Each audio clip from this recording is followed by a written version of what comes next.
नमस्कार दोस्तों, स्वागत है आपका हमारे चैनल अनोखी दुनिया पर। आज हम बात करेंगे सेल्यूलर जेल यानी कि काले पानी की सज़ा के बारे में। भारत की आज़ादी के लिए लड़ रहे स्वतंत्रता संग्राम सेनानियों को कड़ी से कड़ी यातनाएं देने के लिए अंग्रेज़ों ने हर कदम उठाया था। इस कड़ी में विद्रोही लोगों को सामान्य जनमानस से दूर रखने के लिए एक ऐसी जेल बनाई थी जो कि पूरे भारत से हटकर हो। इसी जेल का नाम है cellular jail. Cellular jail Andaman Nicobar द्वीप की राजधानी पोर्ट ब्लेयर में बनी हुई है। इस जेल के निर्माण का ख्याल अंग्रेज़ों के दिमाग में 1857 के विद्रोह के बाद आया था। अर्थात इस जेल का निर्माण अंग्रेज़ों द्वारा भारतीय स्वतंत्रता संग्राम के सेनानियों को कैद रखने के लिए किया गया था। इसका निर्माण कार्य 1896 में शुरू हुआ था और 1906 में यह बनकर तैयार हो गई थी।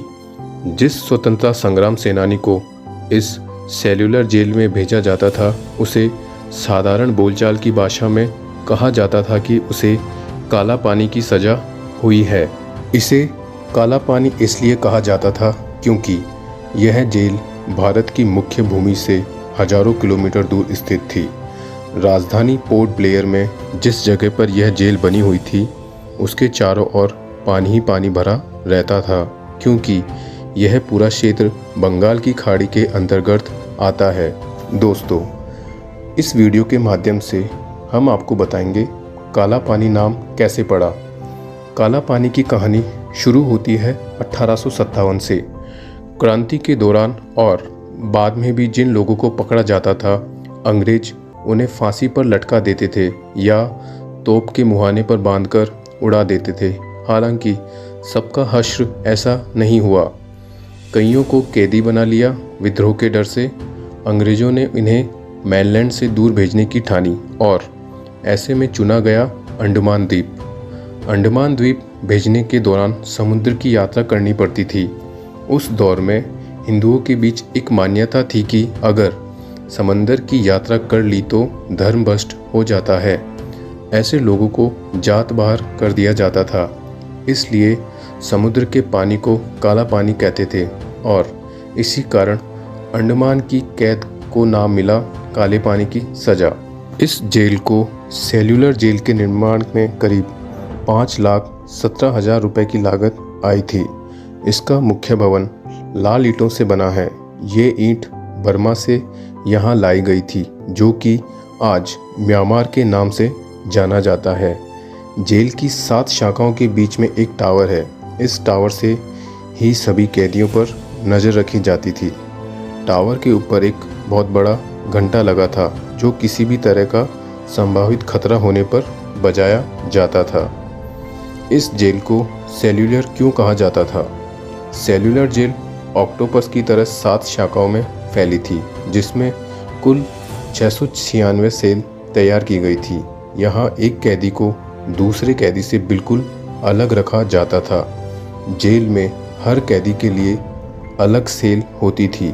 यहाँ पर कैदियों को एक दूसरे से अलग रखने का एक मकसद यह हो सकता है कि कैदी आपस में स्वतंत्रता आंदोलन से जुड़ी कोई योजना न बना सके और अकेलापन के जीवन जीते जीते अंदर से ही टूट जाए, ताकि वे लोग सरकार के प्रति किसी भी तरह की बगावत करने की हालत में ना रहे। अंडमान और निकोबार द्वीप समूह की सेल्यूलर जेल, जिसे काला पानी के नाम से भी जाना जाता है। आइए जानते हैं सेल्यूलर जेल के बारे में कुछ खास बातें। यह जेल अंग्रेज़ों द्वारा बनाई गई थी और भारत के आज़ादी के लड़ने वाले लोगों पर अत्याचार किए गए थे। इसकी नींव 1897 में रखी गई थी और यह 1906 में बनकर तैयार हुई थी। यह जेल चारों तरफ से समुद्र से घिरी हुई थी। इस जेल में 698 कोठरियाँ थी, जिनमें से हर कोठरी का आकार 15 फीट लंबा और 8 फीट चौड़ा था।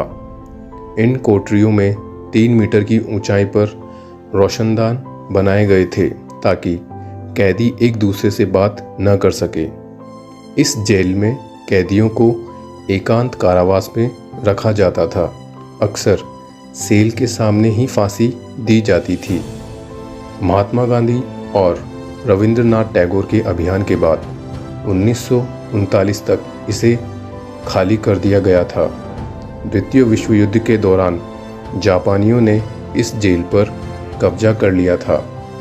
1945 तक संचालन में रही इस जेल को 1969 में राष्ट्रीय स्मारक घोषित किया गया। 2004 के भूकंप और सुनामी में इस जेल को कुछ नुकसान पहुंचा था।